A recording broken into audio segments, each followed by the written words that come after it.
Toni Kroos has revealed he made the decision to retire this summer as he did not want to end up feeling like a problem for Real Madrid.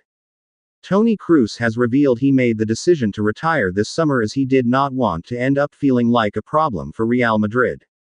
The 34-year-old midfielder had been offered the chance to sign a new one-year contract at the Santiago Bernabeu but instead shocked the world by announcing his retirement, with Kroos set to hang up his boots after Euro 2024.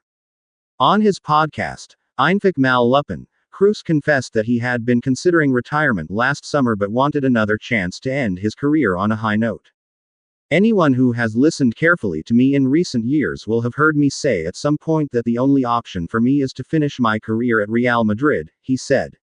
My last season at Real means that this summer will be the end.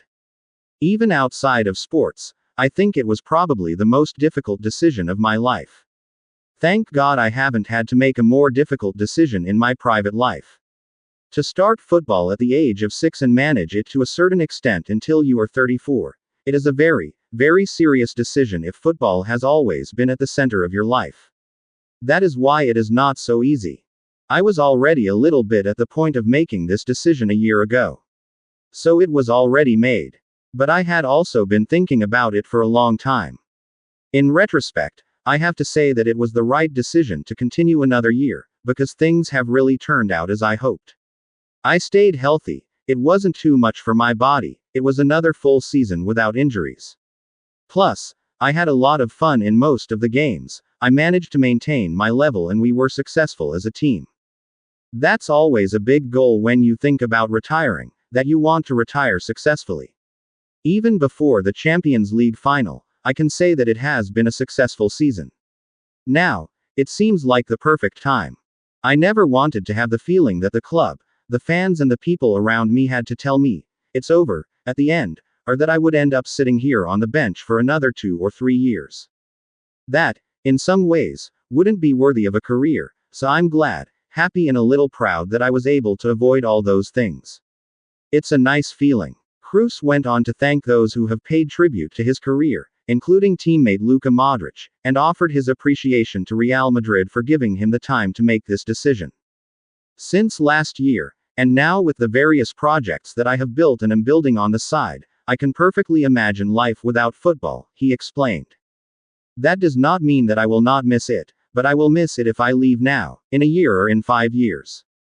Clearly, at some point, this big change was coming. I look at the positives. More time at home, fewer trips and stays in hotels. That's what I have during a season like this. In addition to all the fun and victories, you also get these feelings. 10 or so trips a year where you think, wow, that seems like 10 wasted days, or that you travel 3 days for a 90-minute game. I'm traveling for 3 days, in a hotel, what could I do at home in that time? These thoughts have been on my mind for a whole. I'm looking forward to having some time to myself and more time at home. The timing is good because it is a fact that I made this decision myself. I could make it myself at any time, it was not made for me or about me. This feeling is very important, that of having it in your own hands, which is not always the case. 10 years is a long time. I wouldn't have thought about it when I signed for Madrid. Because I also know that if you don't perform consistently, the average life in such clubs sometimes is not long. I embarked on a brutal adventure. It wasn't just about going to the biggest club in the world. Going abroad with such a small family is a big step.